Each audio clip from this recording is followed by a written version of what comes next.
ahavta, or love, which is often assumed to be a kind of feeling or emotion, but the reality is, for those of us who are believers in Jesus, we understand that that word is really closer to charity, that it really marks itself not by a sense of emotion, but by the care that we extend to someone else who becomes more important than we are even.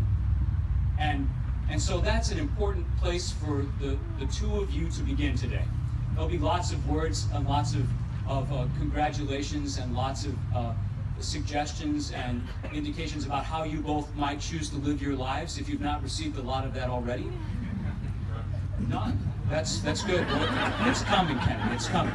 It's coming.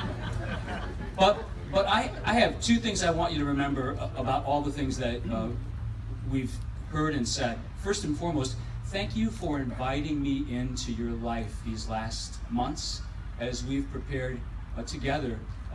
It has been a blessing. It's always a blessing to be invited into couples and their lives as they're preparing for marriage, and it's a true gift. So thank you.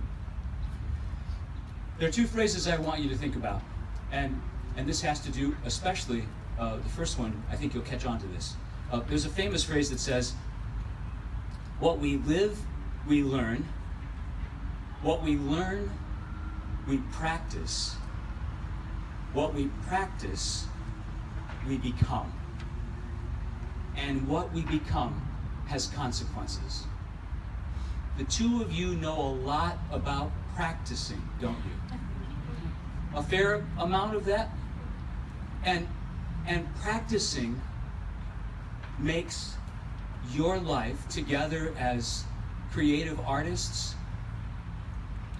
it's a requirement for you to engage in the practice of your talent and skill so that practice can become you.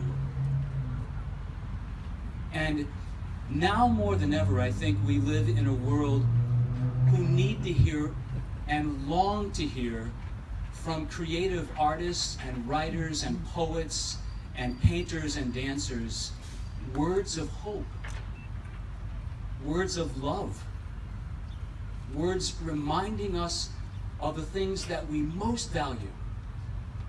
People from all over the world will come to hear the two of you. And you have an opportunity to share what you believe in the face of various cultures and languages and communities. You inspire others with your skill and voices, and that is an enormous gift. It's also an enormous responsibility.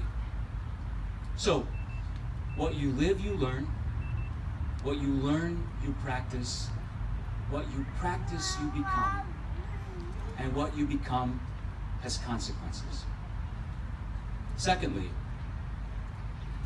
I hope you know, by the people who are present here and by many others, I hope you know that you are enormously loved.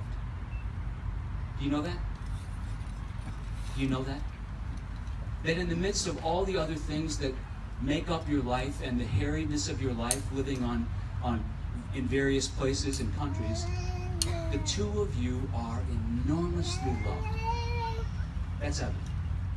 And that's given expression in your love for one another. My last advice to you is in the midst of all the challenges that your life will face, of going on the road, of planning gigs and living through them, late nights, early mornings, airplane flights, all of that. My hope and encouragement to you is that every evening you'll end your day making a commitment to do whatever it takes to be the people together that we know you to be. To do whatever it takes. To be faithful and loving and caring for one another.